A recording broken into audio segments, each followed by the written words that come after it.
programme implicite. Hier j'ai fait un cauchemar. Une nouvelle constitution nous retirait nos privilèges. Une nouvelle république faisait de nous les serviteurs des citoyens, nous n'y avions plus que des rôles d'exécutants.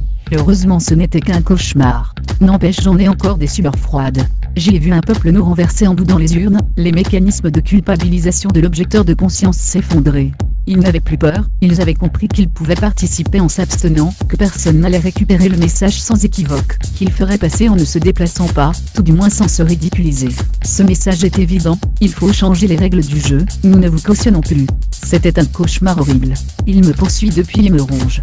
Il s'était rendu compte que nous les avions pris pour des moutons de panurge, que nous manipulions les médias pour les normaliser, standardiser leurs angoisses individuelles, calibrer leurs espérances, packager le tout dans les emballages nickel qu'étaient nos candidats. C'était horrible, il voyait clair dans nos intentions opportunistes. J'ai ressenti la honte d'être mis à nu, mon incompétence affichée au grand jour. Je participais à une émission politique à une heure de forte écoute, quand soudain mes discours consensuels se mirent à m'exploser à la gueule. Tous les spectateurs riaient de moi à chaque banalité démagogique, que par habitude je lâchais certains de faire mouche. L'assurance factice inhérente à celui qui perpètre un crime avec préméditation s'évanouissait. Je m'effondrais paniqué. Ils riaient, mais tu nous prends pour des cons. Mes adversaires de débat, complices, eux aussi n'en revenaient pas. Chacun de nous était un rouage de cette machine bancale à fabriquer des convictions de réactionnaires. Quelque chose venait de gripper. Cauchemar. Des lois que je m'étais appris à croire universelles, n'étaient soudainement plus vérifiées. Nous soufflions toujours le vent, mais les girouettes se comportaient de manière chaotique. Cauchemar. Je m'enfuyais du plateau en me cachant derrière mes feuillets. Je courais mais il devenait translucide. Les spectateurs ironisaient ma rougeur écarlate. Mes détracteurs tentaient de s'échapper aussi, mais plus nous courions et plus nous rapetissions, la sortie du studio s'éloignait, et les rires devenaient de plus en plus francs. La chair de poule ne regagne rien que de vous en faire le récit. Cauchemar. Une constitution réactive, flexible et évolutive avait été instaurée. L'ancienne que nous avions réussi à ériger au rang de religion, gisait au sol rongé par les nécrophages. Nous, les missionnaires, les curés et les papes, destitués. C'était la débâcle. Pas vu venir. Abasourdi. Plus personne ne croyait en nous. Cauchemar. Ils se mirent à organiser des élections qui ne ressemblaient plus en rien à des concours de beauté. Les candidats étaient des idées, personne pour les incarner. Les programmes étaient débattus point par point puis, ils désignaient des politiques professionnels, assermentés, qui appliquaient sans faire jouer leurs opinions personnelles, un contrat signé avec le peuple.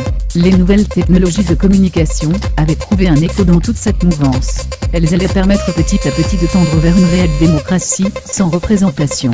J'en tremble.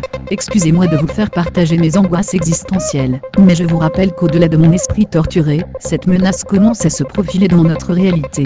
Il est donc temps de réagir tant que nous tenons les rênes, mes chers amis. Nous avons le pouvoir, nous sommes les décideurs, en rien des mandataires de la masse. Celle-ci est inculte et infoutue de se responsabiliser. Je propose par conséquent que cette fois encore, nous synchronisions nos programmes implicites pour assurer la pérennité de notre conjuration.